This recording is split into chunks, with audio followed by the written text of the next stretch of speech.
Hola, el día de hoy vamos a revisar infecciones del sistema nervioso central, principalmente meningitis. Esta clase pertenece a la doctora Marcela Ravelo, siendo el audio por la doctora Natalia Conca. Las infecciones del sistema nervioso central, la meningitis puede ser solamente una de ellas y corresponde a la inflamación de las leptomeninges que recubren el cerebro. La meningitis propiamente tal y esta inflamación puede ser aguda, que es la que principalmente estamos acostumbrados y la que oímos y sale en las noticias, puede ser subaguda cuando el tiempo es más prolongado o puede ser una meningitis crónica cuyo principal ejemplo son la meningitis por VIH, encefalitis por VIH. Otras infecciones del sistema nervioso central incluyen la encefalitis, que es la inflamación del parénquima cerebral, infecciones locales como abscesos, que pueden incluir o no las leptomeninges, empiema y enfermedades neurodegenerativas. Desde el punto de vista de las vías de diseminación, obviamente que según por dónde entre va a ser el microorganismo que tenemos que pensar. La principal vía de diseminación que quiero que se fijen es la última, la vía de diseminación hematógena.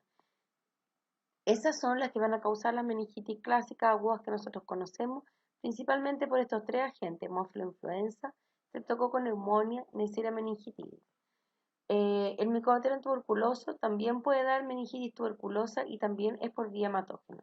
Algunos hongos como el Cryptococcus neoformans, Rickettsia y algunos virus que también pueden hacer una viremia primaria que puede terminar el sistema nervioso central, como son enterovirus, virus parotiditis, VIH, virus transmitidos por artrópodos y otros.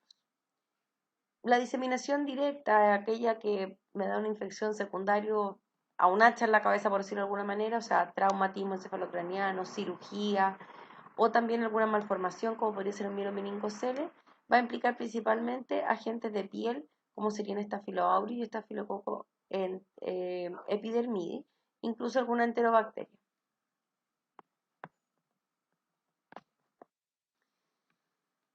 En cuanto a la patogenia, vemos que lo primero que ocurre por los microorganismos, vamos a hablar principalmente de la meningitis aguda, es una colonización, habitualmente del epitelio nasofaringeo, una posterior invasión, según el agente, de distintas formas, por transitosis a través de la célula o por entre medio de la célula, y el paso al torrente sanguíneo.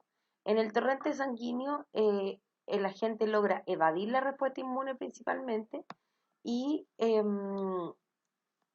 desarrolla la aparición de distintos mecanismos de patogenicidad que le permiten migrar hasta aquí, hasta la barrera hematoencefálica, en donde son capaces de generar poros en el endotelio y entrar al sistema nervioso central, produciendo luego diseminación y daño de forma directa.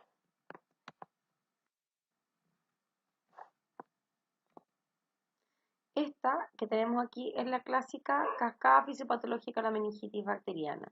Si ustedes se fijan, este es un artículo antiguo del año 2002, pero esto sigue siendo absolutamente vigente. Existe bacteremia y posterior a esa bacteremia, una bacteria en el líquido cefalorraquídeo con la consecuente lesión endotelial.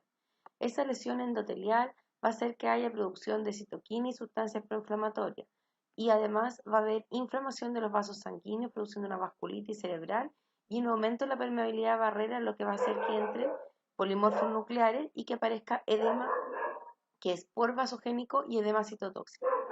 Este edema va a hacer que disminuya el flujo sanguíneo cerebral, que aumente la presión intracraniana y que la perfusión global del cerebro disminuya, produciendo injuria neuronal y apoptosis.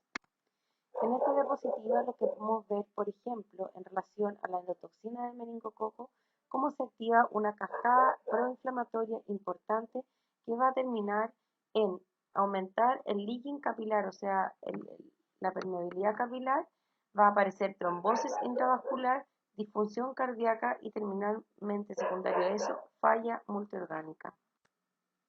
Esta es otra manera de presentar la fisiopatología del meningococo y en el fondo vemos que hay un aumento de la coagulación, una disminución de la fibrinolisis, un aumento de la inflamación, lo que va a llevar a daño endotelial y terminalmente la muerte secundaria a falla multiorgánica. Entonces, en esta diapositiva lo que podemos ver es cómo, si logramos hacer alguna modulación, podríamos a lo mejor ver algunos beneficios, por ejemplo, con anticuerpos antiendotoxinas o algunos moduladores de los leucocitos o anticitoquinas, por ejemplo, o el tratamiento de la coagulopatía. La meningitis bacteriana, su epidemiología principal es que tiene una distribución mundial, es decir, que en todas partes hay. Existen además brotes epidémicos en ciertas regiones que principalmente están asociadas a meningococo, pero pueden haber brotes epidémicos por neumococo también y por hemofiloinfluenza si tenemos una disminución de la vacunación, de la tasa de vacunación. La mayor frecuencia general en menores de 1 año, principalmente meningococo, y va a depender también, como tenemos vacuna para los 3 principales agentes causales, va a depender de la tasa de vacunación el que veamos o no veamos este tipo de enfermedades. Lamentablemente, meningitis bacteriana es una enfermedad que deja secuelas y puede ser fatal y no hemos logrado hacer mucho al respecto. En esta diapositiva podemos ver cómo la aparición de los antibióticos al final de los 40, principios de los 50, fue la que hizo caer la tasa de letalidad de esta enfermedad, como vemos para estos 3 agentes. Lo que no les he dicho hasta ahora, que principalmente estamos refiriéndonos a meningitis bacteriana aguda, y los 3 principales agentes de los que vamos a hablar durante toda la clase es Streptococcus pneumoniae, Neisseria meningitis y Haemophilus.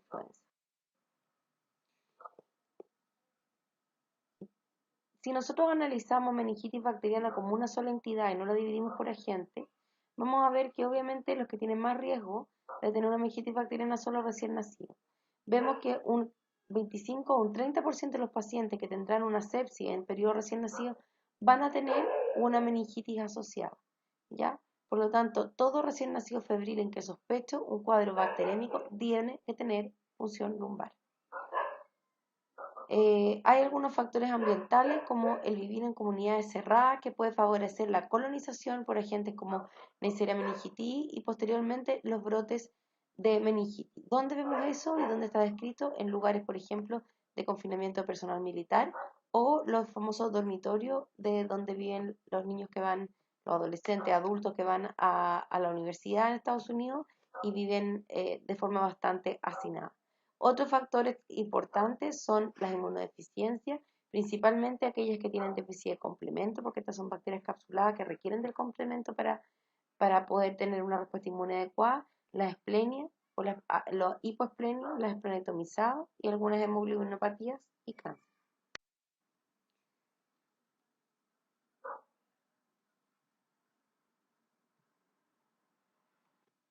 Pasemos un poco a la clínica. Esta es una guagua sana que no tiene nada que ver con las guaguas con meningitis, pero es un poco para recordarnos cómo son los síntomas que en general son inespecíficos. Podemos en algunos casos tener una fontanela tensa o abombada, temperatura alta. El paciente se encuentra en general muy dormilón y cuesta despertarlo.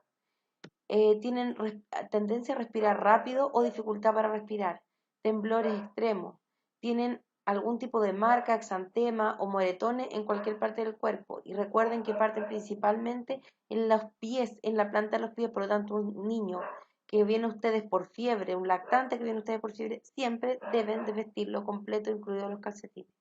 Ocasionalmente pueden tener diarrea. Vómito o rehusarse también a alimentarse es un signo muy importante. Tienden a ponerse más irritables cuando uno los levanta, que es un llanto paradojal. No se tranquilizan cuando uno los toma porque aumenta la presión intracraneal y les duele más la cabeza. La piel tiende a ponerse pálida, incluso a veces ponerse morada, y el cuerpo se encuentra rígido y torpe. Si además el niño se empieza a empeorar de forma rápida, deben consultar de forma muy precoz. Esta es una patología que en 24 horas, sobre todo cuando está asociado a meningococo, el paciente puede fallecer. Estos son los clásicos signos meningios que podemos encontrar en menos del 30% de los pacientes. El signo de Kerning implica levantar la extremidad inferior y extender la rodilla, con lo cual se estira la meninge y al estar inflamada produce un signo en que se flecta la cabeza para reducir la longitud de la meninge. El signo de Brudzinski es al revés, al flectar la cabeza tiendo a flectar la rodilla por el mismo efecto reflejo.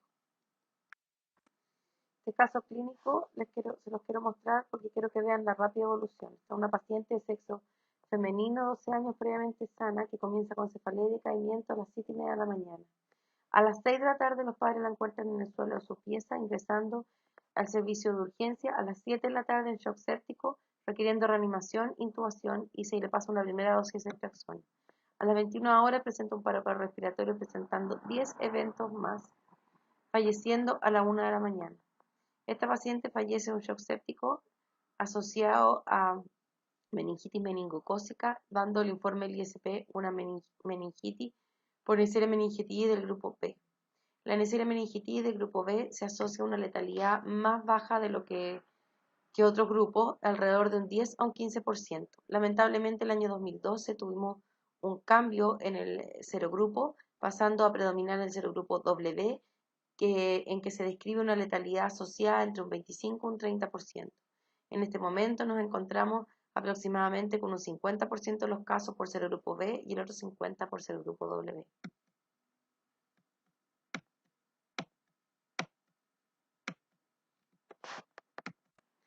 ¿Cuál es la idea entonces del manejo inicial? Es que sepan reconocer de forma rápida la meningitis. Se haga una evaluación diagnóstica rápida y se inicie con la terapia antimicrobiana y coadyuvante, como son los corticoides, de forma. Este es uno de los algoritmos propuestos, por ejemplo, en caso de sospecha de meningitis. Si usted tiene una sospecha de meningitis y el paciente tiene algo que oriente a que hay hipertensión endocraniana como convulsión, papiledema, alteración de conciencia severa, déficit neurológico focal, sáltense la punción lumbar y pasen rápidamente a tomar hemocultivo, dexametasona y la terapia antimicrobiana empírica. Luego pueden realizar, una vez que el paciente esté estable, un TAC cerebral y si este no muestra aumento de la presión intracraniana, pueden volver a hacer la punción lumbar. Si no hay elementos que orienten a hipertensión endocraniana, deben realizar hemocultivo, punción lumbar, con o sin microbiología y tinción de Gram. Si la tinción de Gram está negativa, deben partir de terapia antimicrobiana empírica más dexametasona y si está positiva, podrían hacer terapia antibiótica dirigida. De todas maneras, como el tema del Gram es tan operador dependiente, yo les sugiero mantener terapia amplia mientras no reciben el resultado de los cultivos o alguna otra técnica como podrían ser técnicas de biología molecular. Vamos a hacer una punción lumbar cuando hayan hallazgo de irritación meningia. En un lactante que tiene fiebre o hipotermia que se asocia a rechazo a alimentos, vómito, irritabilidad, letargo, somnolencia o convulsiones febriles que sean atípicas. La sugerencia con las convulsiones febriles es realizarla en cualquier paciente en que no estoy absolutamente segura del foco y que tenga menos de 1 año y medio. Algunos hablan de 1 año y medio parece razonable para gente que tenga menos de 10 años de experiencia. Los signos que son tardíos es la rigidez de nuca, el opistótono es súper tardío y la fontanela vomitosa. Este es otro score de meningitis bacteriana que también habla que si tenemos aumento de los glóbulos rojos glóbulos blancos más de 1000 células en icosoflorraquídeo, proteína aumentada, leucocitos en sangre aumentada, convulsiones y tinción de Gram positiva, estamos frente a una gran probabilidad de encontrarnos frente a una meningitis bacteriana. Ahora, es un poco obvio cuando uno lo ve así. ¿Cuándo realizar un escáner? Principalmente cuando tenemos evidencia clínica de que podemos encontrarnos frente a un aumento de la presión intracraniana y la punción lumbar lo que va a hacer es aumentar la probabilidad de herniación del cerebro y el consiguiente paro cardiorrespiratorio. En general, lo que ustedes deben hacer, nunca retrasar los antibióticos, el ingreso a UTI o el manejo estabilizar del paciente por realizar la punción lumbar, ni siquiera el escáner, deben tratarlo como tal si tienen la. ¿En quiénes debiera realizarse un TAC cerebral previo a la punción lumbar? Bueno, un paciente inmunocomprometido, los que tengan historia previa de enfermedad del sistema nervioso central, los que puedan tener antecedentes de algún sangrado, que tengan un episodio convulsivo que hayan comenzado, pero no el mismo día, sino, digamos, previamente, una semana, etcétera, que tengan papiledema o compromiso de conciencia. En el fondo yo tengo que pensar de que o estoy en la fase final de una meningitis en la cual llegué tan tarde que tengo un edema cerebral horrible que va a herniarse cuando yo le hago la punción lumbar, o estoy pensando en otra cosa que también puede tener problemas, que tenga un tumor, una hemorragia o alguna otra cosa de ese tipo. Bueno, ¿cómo sabemos que estamos frente a una meningitis? Hay varias cosas que podemos ir sacando en la medida que vamos haciendo exámenes. Por ejemplo, al realizar la punción lumbar, si la presión de apertura está aumentada, podemos también sospechar que hay una inflamación de las meninges. Es rara vez que tengamos el catéter que nos permite medir milímetros de agua. En general, uno sí es capaz de ver porque el líquido cefalorraquídeo de un paciente que no está con meningitis va a gotear de forma tranquila, y en uno que tiene la presión intracraneal aumentada va a gotear de forma mucho más brusca. El líquido turbio, que tradicionalmente se dice color pisco sour, los leucocitos cuando está muy aumentado, entre más de 1000 o 5000, polimorfos nucleares cuando correspondan a más del 50%, principalmente 80-95%, aunque un 10% de las meningitis bacterianas pueden tener predominio de linfocitos. La glucosa cuando se encuentra disminuida, y obviamente el cultivo positivo, que en pacientes que no han recibido tratamiento antibiótico, esto ocurre entre el 75 y 85% de los casos. Cuando el paciente ha recibido tratamiento antibiótico, el rendimiento del cultivo líquido alrededor de un 20%, lo cual puede ser obviado cuando utilizamos nuevas técnicas, o que ya no son tan nuevas en realidad, de biología molecular, como PCR, como que puede ser de forma individual, o kits comerciales que traigan varios agentes juntos. Esta es una tabla clásica que permite hacer diagnóstico diferencial según las características del líquido cefalorraquídeo. Eh, Tienen lo más importante que necesito que se aprendan, que es como un líquido cefalorraquídeo normal, que en red general tienen menos de 6 células, algunos dicen menos de 10, en recién nacido podemos hablar hasta 25, pero no más allá de eso, principalmente mononucleares. Las proteínas se encuentran bajas, menos de 45, y la glucosa se encuentra en un valor del 60% de la glicemia del paciente. En recién nacido esto varía un poco porque, como les comenté anteriormente, las proteínas pueden estar aumentadas a valores que se superponen los alterados con los normales sobre 80 y sobre 100. Las meningitis bacterianas en general van a tener una glucosa muy disminuida, proteínas muy aumentadas, polimorfos nucleares y más de 1000 células. Y las virales habitualmente pasan con menos de 300 células, con predominio polimorfo nuclear solo inicial, que después vira a mononuclear, con proteínas que pueden estar normales o levemente aumentadas y una glucosa normal.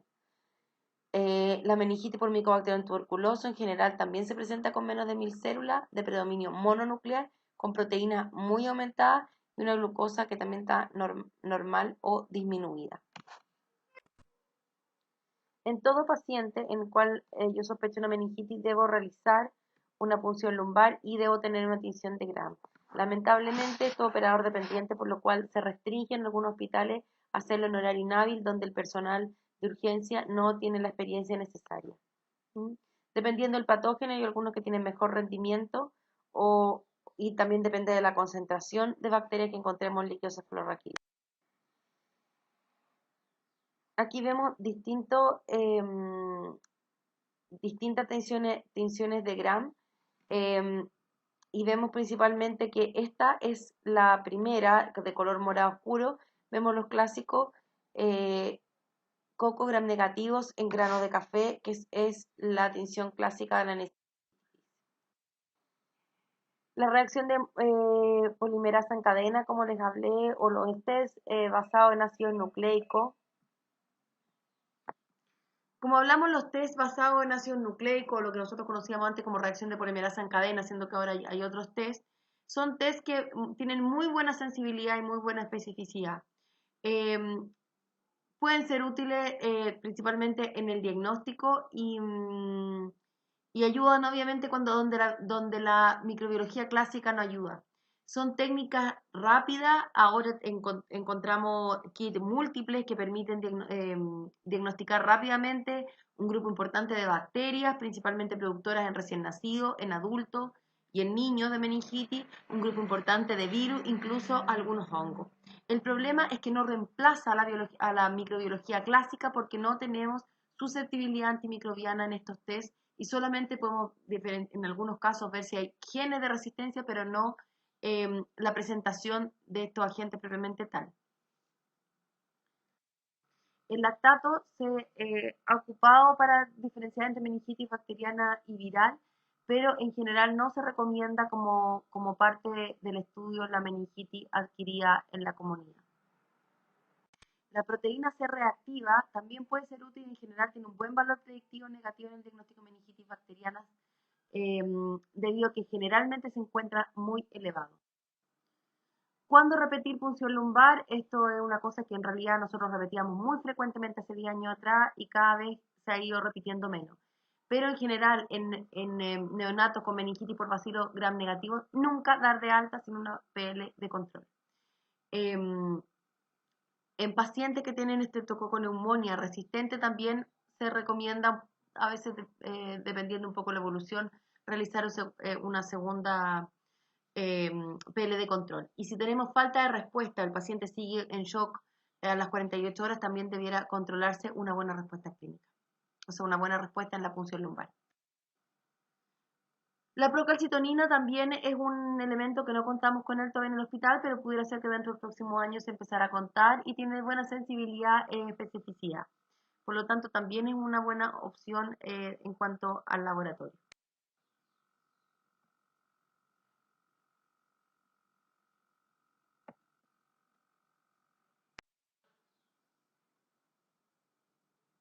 ¿Cuándo iniciar tratamiento antibacteriano? Basado en la evidencia disponible, el tiempo de inicio debe ser rápido, lo más rápido posible. Ustedes van a encontrar un término en los artículos que se llama ASAP, as soon as possible, o sea, inmediatamente.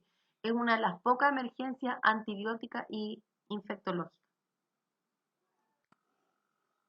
El uso de terapia adyuvante con dexametasona podría tener supresión de la respuesta inflamatoria, ayudando a disminuir algunas consecuencias en la meningitis bacteriana, como sería el edema cerebral, el aumento de presión intracraniana, la vasculitis o la injuria cerebral.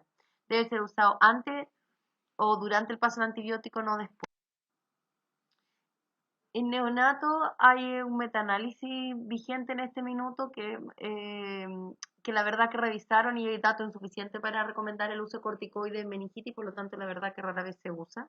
Y en lactantes y niños sí hay publicaciones respecto a uso de dexametasona, principalmente en pacientes que tienen hemofiloinfluenza tipo B.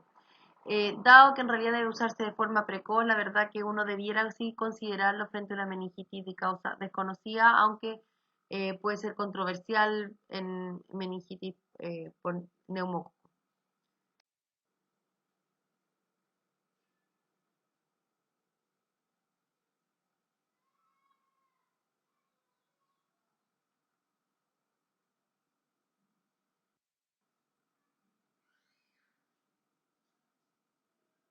¿Cómo seguir una vez que sabemos ya cuál es la etiología? Respecto a la terapia antimicrobiana, en cualquier circunstancia, incluida la meningitis bacteriana, tenemos que considerar el lugar al cual llega, el mejor antibiótico que llegue a ese lugar y el mejor antibiótico que alcance concentraciones inhibitorias mínimas para que permitan eliminar la mayor cantidad del agente causal. Por lo tanto, debemos conocer nuestra epidemiología local y cuál es nuestra sensibilidad de resistencia a nivel local y debemos saber cómo llegan al sistema nervioso central los distintos agentes. En general, la indicación de cefotaxima o ceftriaxona es una buena indicación porque tiene una buena cobertura para hemofiloinfluenza, para Neisseria meningitis, que es 100% sensible, y para Streptococcus pneumoniae. En Streptococcus pneumoniae, la cefotaxima y ceftriaxona queda un pequeño porcentaje, menos del 1%, que pudieran ser resistentes, por lo tanto uno tiende a agregar vancomicina a la terapia hasta no tener el resultado del antibiograma.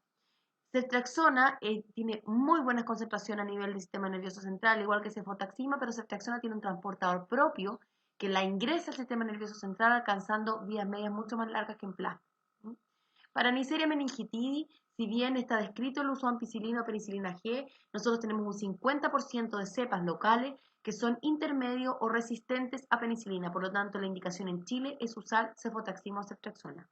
Y lo mismo pasa con hemofiloinfluenza tipo B, en los cuales podemos tener beta-lactamasa de espectro extendido, que eso no lo vamos a conocer al principio, y también la ceftriaxona es una buena opción. Cuando hablamos de infecciones por Staphylo aureus, que en general son otro contexto, también debemos evaluar el uso de oxacilina o vancomicina dependiendo del grado de sensibilidad local. La indicación de ampicilina en los esquemas iniciales en neonato permite la cobertura de Listeria monocitógena y Streptococcus agalactiae de buena forma. Rara vez, a Dios gracias, tenemos que enfrentarnos a meningitis por Pseudomonas aeruginosa y eso hay que evaluar ahí según la resistencia lo que podríamos utilizar. Esta es otra tabla donde ven las terapias estándar y las terapias alternativas. Mi opinión personal como infectólogo es que frente a una meningitis bacteriana en que ustedes sospechen, el uso de ceftriaxona tiene mejor llegada al sistema nervioso central, tiene buena cobertura para todos los agentes, deja prácticamente fuera un porcentaje muy mínimo de agentes resistentes, por lo tanto están sospechando que es un streptococo con neumonía, yo le agregaría vancomicina y una vez que tenga la susceptibilidad antimicrobiana podrían devolverse. En cuanto al Streptococcus galactiae, tenemos discusión entre nosotros mismos y también yo personalmente les recomiendo tratarlos con cefalosporina de tercera, que ahí tenemos que usar cefotaxima porque la ceftriaxona no está autorizada en los recién nacidos, versus la ampicilina, que es una molécula muy grande, aunque pueden encontrar evidencia de ambas cosas en la literatura. Para Listeria monocitógena, eso sí, ampicilina es la primera elección y la verdad que todas las otras andan bastante mal. Acá tenemos otro agente y de nuevo lo mismo corre que les acabo de decir de ceftriaxona para hemofiloinfluenza, que también me parece que es una excelente elección. Staphylo aureus ya lo conversamos, dijimos que va a depender de la terapia empírica, de la cantidad de Staphylo resistentes que tengamos en la comunidad o del mecanismo causal de la meningitis. Y bueno, volvemos un poco atrás. ¿Cuál es la terapia empírica en meningitis? Ya. Cuando nosotros pensamos en terapia empírica para los distintos pacientes, tenemos que tener en consideración varias cosas. Uno, la edad del paciente. Otro, el estado de vacunación del paciente. La tercera, el estado inmunitario del paciente. ¿Ya? Y la cuarta, los brotes que estamos en el momento local. O sea, como les decía yo, el brote del 2012, toda la meningitis que vimos, o la gran mayoría, fueron Neisseria meningitis W. Un porcentaje menor en Viña, donde eran B, pero casi todas eran W y no neumococo u otras cosas. Ahora, si vamos por edad, vemos que en los menores de un año, las principales causas son Streptococcus galactiae, Escherichia coli, Listeria monocitógena y Klebsiella. Escherichia coli y Klebsiella vienen del tubo digestivo materno. Listeria, acuérdense que esta afección, que es una diarrea que le afecta a la mamá, que hacen bacteremia, pasa a través de la placenta y llega a la guagua y a veces produce aborto, a veces produce mortinato y a veces produce una guagua con unas lesiones, con meningitis y con lesiones de piel importantes. Para esta, la listeria es como el 2,5% de las causas de meningitis neonatales, pero igual tiene la suficiente mortalidad como para seguirla cubriendo. Por lo tanto, ampicilina siempre. Y de ahí tenemos distintas sugerencias. Una es ampicilina aminoglicosio. La aminoglicosio es una molécula que le cuesta llegar al glicocefanorraquídeo. Por lo tanto, cuando ustedes sospechen meningitis bacteriana, yo les recomiendo usar de nuevo una cefalosporina tercera como cefotaxima y una vez que descartan meningitis pueden bajar al esquema de ampicilina más aminoglicosio, como ampigenta o ampimicacina. Si hay compromiso de nervioso central, la cefotaxima es un antibiótico que llega mejor que los aminoglicosios. Cuando estamos hablando pasado el periodo neonatal, empiezan a aparecer estos agentes. Streptococcus neumonía, al cual recibimos vacuna a los 2, a los 4 meses y después un refuerzo al año. Neisseria meningitidis, que tenemos descubierto todo nuestro primer año porque la primera vacuna la ponemos al año de edad. Streptococcus galactiae puede estirarse el chicle hasta los 3 meses. Hemofiloinfluenza, hay un porcentaje muy menor de pacientes que no responden a la vacuna de hemofiloinfluenza, que se ponen los 2, 4 y 6 meses, y por lo tanto, cuando han pasado mucho tiempo podemos tener acumulación de susceptibles y tener pequeños brotes de hemofiloinfluenza, y Escherichia coli depende del tipo de paciente raro más allá del periodo neonatal, pero si el paciente es un paciente inmunosuprimido, prematuro, extremo, etc. Por lo tanto, dado estos agentes, yo lo que les recomiendo es vancomicina y una cefalosporina de tercera generación hasta tenernos asegurado que el paciente tiene un estreptococo neumonía sensible. Y pasado el periodo de los 2 años, vienen a ser las mismas causas entre los 2 y los 50 años, Neisseria meningitis, estreptococo neumonía principalmente, y, y pasados los 2 años, muy raro el hemófilo influenza. Así que son principalmente estos dos agentes, para los cuales en general los niños tienen por lo menos una dosis puesta contra Neisseria meningitis tipo W, no hay en el ministerio para grupo B larga, y estreptococo neumonía debieran estar vacunados con una duración que obviamente no es eterna. Y en este caso, entonces, de nuevo, vancomicina y cefalosporina de tercera generación. En los pacientes adultos de más de 50 años, vuelve de nuevo a la listeria monocitógena a jugar y también el inmuno. Esta tabla, de todas maneras, se la voy a dejar porque son otros agentes que uno debiera esperar y cuál es el tratamiento empírico en ello, dependiendo del mecanismo de infección del sistema nervioso central. Pero la verdad que no es el objetivo de esta clase. O sea, tienen una fractura base cráneo, un trauma penetrante, o postquirúrgico, o tienen un chante líquido cefalorraquídeo. La duración del tratamiento antibiótico, esto les va a asombrar. En general, vemos que esta tabla se ve pésimo. Yo creo que esta debe ser de la guía de la guía del 2004 seguramente de ahí, de la guía del 2004 de la Sociedad Americana de Infecciones, y vemos que el tratamiento en Neisseria meningitis es un tratamiento corto, de 7 días. Yo sé que no tiene la tendencia que yo dice la neumonía, la trato más de 7 días como trato una meningitis por 7, pero es súper sensible en general a la cefalosporina y andan bien con 7 días. Alguna autora dicen que incluso puede ser menos, 5 o 7. Hemófilo influenza, 7 días. ¿Y dónde me alargo? En estreptococo neumonía, 10 a 14. En estreptococo galactiae, que les voy a decir que sean 21, porque hemos tenido recaída y es terrible una recaída por estreptococo galactiae. Por lo tanto, en meningitis por estreptococo galactiae, trátenlo 21. Y en Escherichia coli u otro bacilo gram negativo, también 21 días con punción lumbar de por medio, al igual que listeria monocitógena, que pueden ser 21 o más.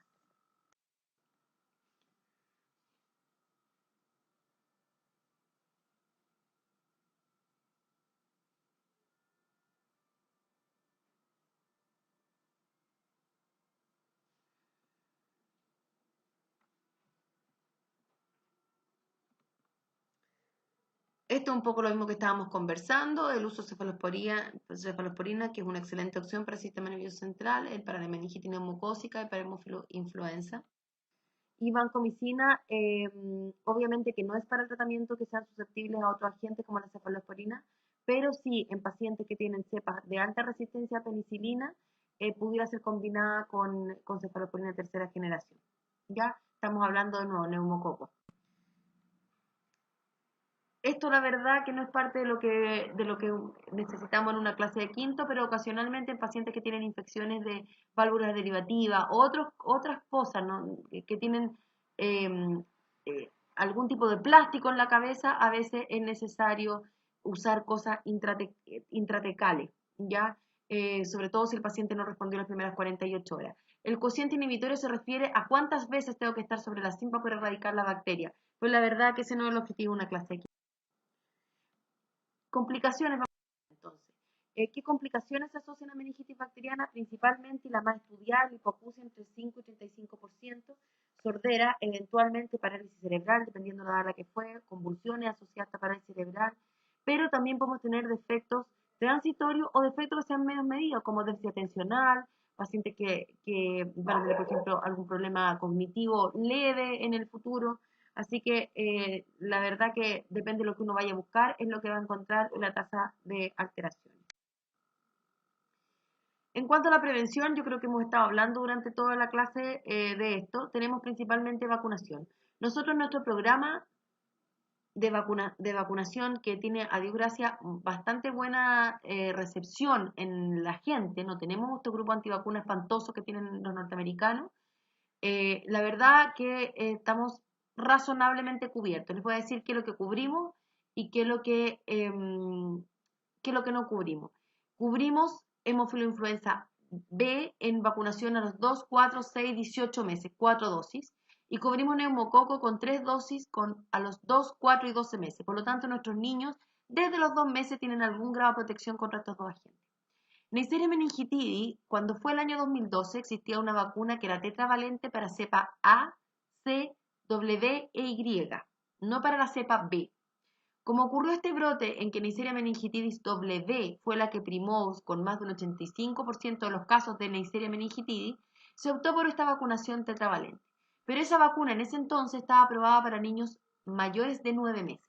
Se intentó vacunar a los 9 meses y a los 11 meses, pero la gente tuvo una muy buena respuesta a la primera dosis y la segunda dosis la olvidaba o la retrasaba.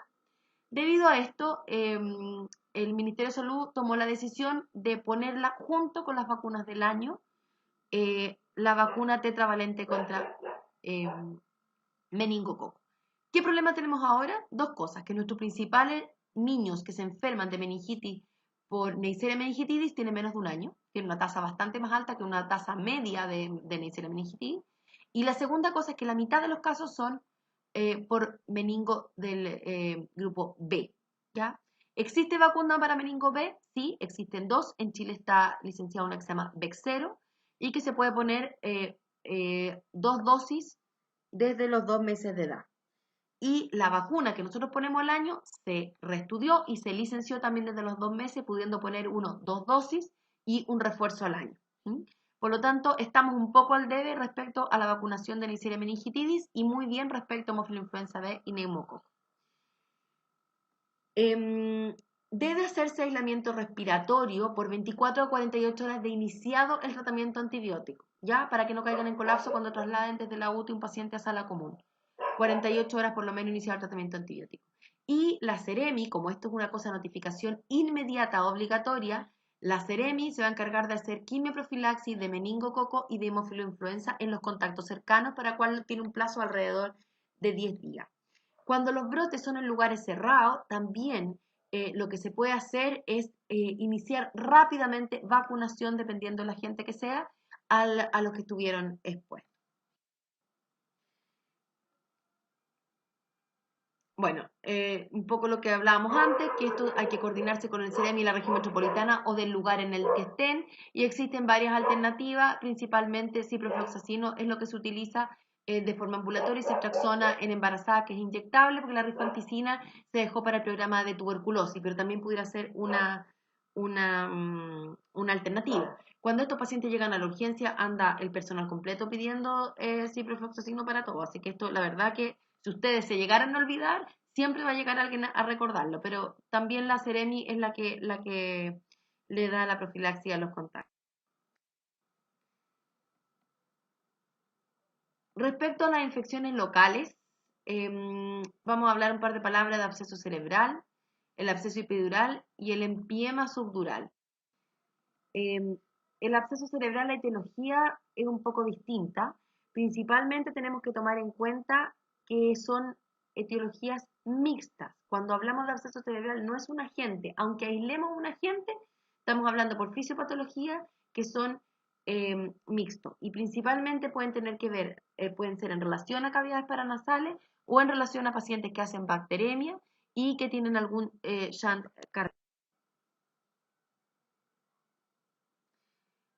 Como les dije, puede ser por contigüidad, como es de cavidades paranasales, inoculación directa cuando tenemos un accidente, diseminación hematógena cuando tenemos un shunt de algún tipo cardíaco y principalmente ahí del grupo Vidian, o un foco primario desconocido que haga, por ejemplo, una endocarditis que vaya a ser a cerebro. El absceso epidural puede ser secundario a osteomelitis craneal, originada por sinusitis, otitis o cirugía, y el empiema secundario a mastoiditis, sinusitis o trauma. Existe otro tipo de meningitis que no son las bacterianas, que son meningitis asépticas, en realidad asépticas porque no crece nada en el cultivo, pero no es que no tengan... Y ahí la verdad que tenemos principalmente los virus, pero también pueden haber protozoos, pueden haber bacterias de difícil crecimiento que no crecen en los medios habituales, como sería brucela, tuberculosis, hongo, tóxicos químicos, etc. La etiología viral la vamos a tratar en otra clase, que es la clase de encefalitis, pero principalmente los dos agentes más importantes son enterovirus y herpes 1. Como les comenté anteriormente, los virus pueden tener mecanismos de invasión distintos, que también los vamos a tocar en la clase de encefalitis virales, en que puede ser por nervio periférico o craneal, o pueden ser por vía hematógena, cruzando la respuesta, la barrera hematoencefálica, después de una viremia primaria o secundaria. Y la respuesta inflamatoria principalmente está dada por TNF, inmunoglobulina, interleuquina 1 y 6. Los más comunes dijimos que era enterovirus principalmente, que los Coxsackie también son enterovirus, los ECO también son enterovirus. Los arbovirus ustedes lo van a ver en todos los listados, son virus transmitidos por artrópodos, que el virus del Nilo Oriental, el virus de la encefalitis equina venezolana. Hay un montón de virus que son transmitidos por mosquitos y que la verdad que nosotros no vemos en Chile. El HIV es productor de principalmente de meningoencefalitis crónica, y el herpes 2 puede dar meningitis recurrente, que se llama síndrome de Mollaret, que tampoco es solamente para que lo sepan. Menos frecuente, pero muy grave, el herpes simple 1, y la verdad que es un fantasma que uno está siempre tratando de cubrir. El virus de la coriomeningitis linfocítica y el sarampión. Y sí tenemos problemas con, yo diría, con algunos adenovirus, influenza, parainfluenza, varicela zoster y herpes 6, que nos pueden causar meningitis en el mejor de los casos y encefalitis con vasculitis en el peor de los casos. También aquí, encefalitis herpética lo vamos a ver directamente con un caso clínico en la clase de encefalitis, y vemos que los parámetros bioquímicos también van a estar alterados, también va a haber aumento de la celularidad, principalmente la aparición de glóbulos rojos crenados, porque hay un pedazo de cerebro que está necrótico, aumento de las proteínas y glucosa que puede estar normal o baja, y los cultivos celulares, que el estudio microbiológico, la verdad que se ocupa nada. Ustedes ven incluso que en esta pandemia que estamos en este minuto de coronavirus, cultivos celulares, los trabajos con cultivos celulares son muy pocos porque son engorrosos, difíciles que hacer, hay que tener líneas de cultivo en que la bacteria, perdón, en que el virus se pegue, así que la verdad que no es una manera de hacer diagnóstico que se ocupe en la clínica. Sí, las técnicas asociadas a ácidos nucleicos como la PCR o FilmArray pueden ayudar. Respecto a los estudios complementarios, la resonancia nuclear magnética va a mostrar lesiones bastante precoces en las primeras 24 48 horas. El TAC también puede mostrar lesiones más tardías alrededor del quinto día, y el electroencefalograma es muy precoz. El tratamiento obviamente es aciclovir y manejo de sostén, y en otro tipo de encefalitis podemos usar ganciclovir, pero la verdad lo que me interesa lo van a ver en la clase con dosis y con todo en la clase de encefalitis virales, el uso de aciclovir principalmente para herpes simple. En varicela zoster es discutible. Cuando es meningitis sola podría uno no dejar el tratamiento, pero cuando hay compromiso encefálico, compromiso con conciencia o vasculitis, debiera uno dejar aciclovir con evidencia un poco desconocida. Entonces, en resumen, el principal diagnóstico de las meningitis bacterianas es el diagnóstico precoz y reanimación por metas. Dejar la cefalosporina tercera generación y, en mi opinión, vancomicina hasta no saber bien lo que están usando. Soporte vital en UCI, todo paciente con meningitis debe ingresar a una UCI, y aislamiento por gotita y al menos 24 horas de uso antibiótico con notificación inmediata a través de la Seremi para el manejo de los contactos. Y la profilaxis de los contactos, habitualmente con ciprofloxacino y ceftriaxona en algunos casos, como les dije, la rifampicina es lo que usábamos antes, pero la orden, que yo sepa no ha habido contraorden, es usar rifampicina en este minuto para el programa de tuberculosis. Ahora, eso es una medida que va tomando el Ministerio de Salud y que se van informando habitualmente. No olvide que se hace un diagnóstico, cómprese ese diagnóstico. Si usted cree que tiene una meningitis, hagan la punción lumbar y sigan las cosas como si fuera una meningitis hasta descartarla, ¿ya? Es una urgencia antibiótica, se mueren los pacientes si usted no hace antibiótico, y administra antibiótico lo antes posible. No lo retrase por hacer punción lumbar porque la enfermera no encontró, no le pudo tomar lo hemocultivo, páselo lo antes posible.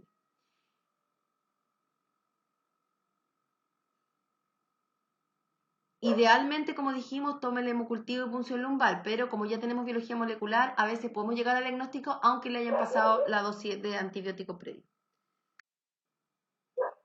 La prevención, ya lo conversamos, las vacunas. Y le falta al ministerio adelantar la vacuna para ACWY y probablemente adicionar meningo B. Eso es lo que faltaría en mi informe ministerial. El resto estamos bastante razonables. Y notificación obligatoria inmediata.